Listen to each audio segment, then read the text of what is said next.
কথায় বলে, ভাবিয়া করিও কাজ, করিয়া ভাবিও না। কিন্তু অনেকে কোনো কিছু করার সময় যেমন ভাবে না, তেমনই কাউকে কিছু বলার সময়ও ভাবে না।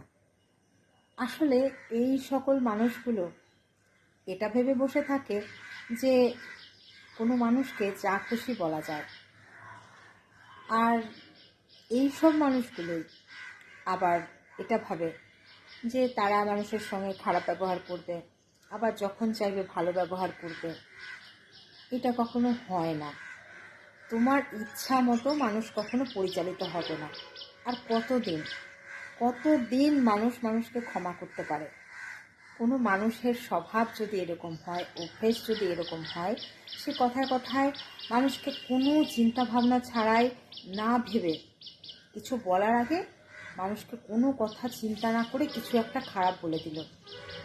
খারাপ কিছু বলতে দুবার ভাবছে না যে এই কথাটা বলবো, তাহলে বলার পরে কী হবে, মানুষটার প্রতিক্রিয়া কী হবে, মানুষটা কতটা দুঃখ পাবে বা কষ্ট পাবে।